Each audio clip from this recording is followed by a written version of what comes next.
Hello students, welcome. आज हम बात करेंगे क्लास 10th के चैप्टर नंबर 6 ट्राइंगल एक्सरसाइज 6.5 के question number 8th, 9th and 10th के बारे में। So now let's start with question number 8th। इसकी स्टेटमेंट कहती है कि एक फिगर गिवन है आपको। In this figure O is a point in the interior, यानी अंदर ट्रायंगल ABC के अंदर एक पॉइंट O है और OD परपेंडिकुलर है BC के, OE परपेंडिकुलर है AC के, OF परपेंडिकुलर है AB के। So you have to show that OA square plus OB square plus OC square minus OD square minus OE square minus OF square is equal to AF square plus BD square plus CE square. First part.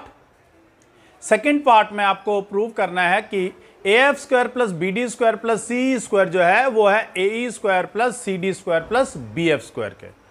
So I need not to tell you how to write given in this question and to prove, because ये दोनों part लिखने हैं to prove के अंदर आपको, और इससे ऊपर वाला पार्ट हो गया आपके पास गिवन।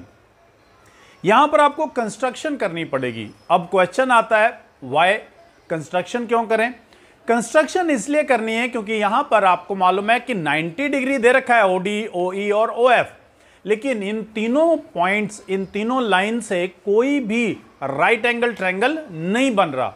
तो to make right angle triangle हमने क्या किया, O को A से, O को B से और O को C से ज्वाइन कर दिया।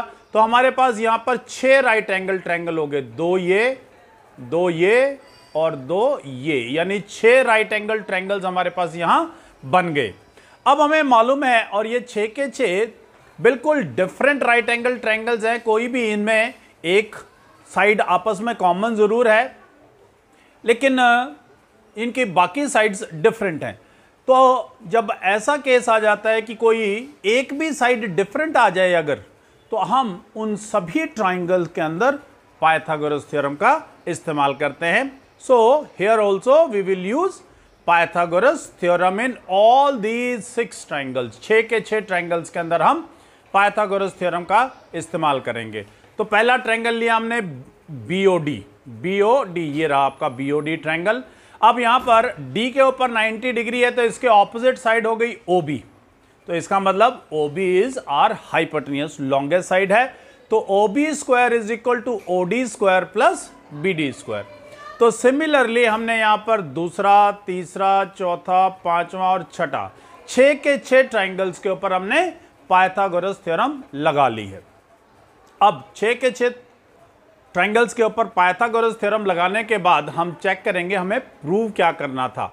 सो टू प्रूव पे वापस चलते हैं। हमें चाहिए यहां पर OA, OB, OC, OD, OE, OF, AF, BD and CE। तो हम देखते हैं किन किन में है। अब देखें 6 के 6 के अंदर OA, OB, OC है, OD है, OE है, OF है, लेकिन हमारा जो फर्स्ट पार्ट है उसके अंदर एक स्पेशल है AF, BD एंड CE। तो हम देखते हैं AF, BD और CE किस में है। BD है फर्स्ट में, थर्ड में है EC और फिफ्थ में है AF। तो हम क्या करेंगे, we will add equation number 1, 3 and 5। पहली तीनों इक्वेशंस को ऐड किया हमने, तो यहां पर आ गया OB square plus OC square plus OA square, वो आ गया OD square plus BD square plus OE, EC, OF plus AF। अब हमें मालूम था कि OD, OE और OF माइनस में चाहिए, तो जब ये राइट हैंड साइड से लेफ्ट में जाएंगे तो साइन चेंज हो जाता है, आपको मालूम है।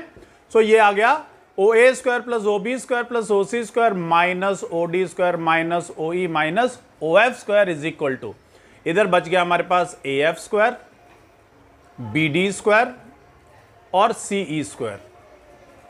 ये हमारा फर्स्ट पार्ट था जो हमें प्रूव करना था। तो फर्स्ट पार्ट हमारा प्रूव हो गया है। अब हमारे पास 3 इक्वेशंस तो हमने यूज कर ली थी, 3 इक्वेशंस और बची थी। तो इक्वेशन नंबर 2, 4 और 6 को भी हमने ऐड कर दिया, और जब हमने इसको सॉल्व करके देखा तो जो लेफ्ट हैंड साइड है इक्वेशन नंबर 7 की और 8 की, they are same. So from equation number 7 and 8 हमने राइट हैंड साइड दोनों इक्वल लिख ली। ये हो गया हमारा second part of this question number 8। अब बात करते हैं क्वेश्चन नंबर 9th के बारे में।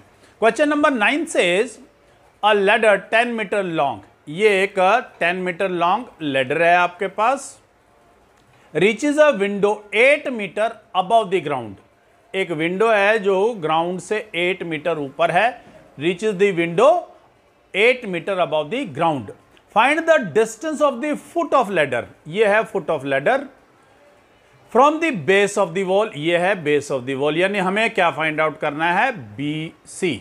यहां पर गिवन में लिखेंगे आप AC is 10 centimetre, AB is equal to 8 centimetre और angle B is equal to 90 degree, तभी आप पाइथागोरस थ्योरम यूज कर पाएंगे, क्योंकि राइट एंगल ट्रायंगल होना बहुत जरूरी है।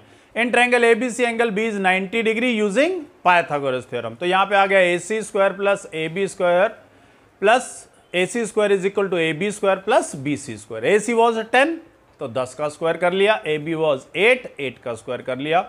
अब इस 64 को उधर लेके तो ये आ गया 36 और स्क्वायर हटाऊंगा तो अंडर रूट 36 का स्क्वायर रूट होता है 6। तो length of the foot of ladder from wall is 6 metre.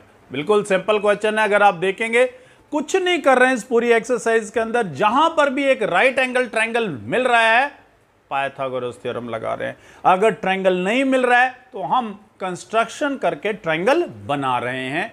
So question number 10 के बारे में बात करेंगे। क्वेश्चन नंबर 10 कहता है guy wire attached to a vertical pole is this of height 18 metre. तो यहां पर ना स्टेटमेंट जब आप रीड आउट करते हैं तो यहां पे ये ध्यान रखना है, a vertical pole of height 18 metre is 24 metre. 24 metre कौन है, गे वायर अटैच्ड, तो ये 24 मीटर है। तो इसके स्टेटमेंट में अगर आपको बहुत क्लैरिटी आ जाए, बड़े ध्यान से टुकड़े करके छोटा छोटा करके अगर आप रीड आउट करेंगे स्टेटमेंट को, तो ये क्वेश्चन बड़े आसानी से आपको समझ में आ जाएगा। अगर आपको स्टेटमेंट समझने में दिक्कत आ रही है, क्योंकि मैक्सिमम अगर हम गौर करेंगे तो यही प्रॉब्लम आती है और कोई खास दिक्कत नहीं आती है इन क्वेश्चंस के अंदर। अगर स्टेटमेंट बहुत अच्छे से क्लियर है तो ये क्वेश्चंस वेरी वेरी इजी हो जाते हैं, बहुत आसान हो जाते हैं। सो यहां पर भी आपको BC की लेंथ फाइंड आउट करनी थी, तो हमने पाइथागोरस थ्योरम का यूज किया। AC स्क्वायर आ गया is equal to AB square plus BC square. AC was 24 का स्क्वायर करेंगे आया 576, 18 का स्क्वायर करेंगे आया 324 प्लस BC स्क्वायर। अब ये बच गया हमारे पास 252। अब 252 है 36 इंटू 7, 36 का स्क्वायर रूट आया 6 और 7 का स्क्वायर रूट आया अंडर रूट 7। तो जो BC का डिस्टेंस है वो आया आपके पास 6√7। सो अगर आप थोड़ा सा ध्यान से इन स्टेटमेंट्स को पढ़ेंगे, इन क्वेश्चंस को ध्यान से अंडरस्टैंड करेंगे, तो आप गौर करेंगे एक्सरसाइज 6.5 बहुत आसान है। इसमें से एक 4 मार्क्स का क्वेश्चन फॉर श्योर आपके पास फाइनल एग्जाम्स के अंदर गारंटेड आएगा। अगर फिर भी इन क्वेश्चंस में या कोई आपका कोई कंफ्यूजन रह जाता है, कोई बात नहीं समझ में आती है, प्लीज कमेंट में in my comment box. Thank you very much.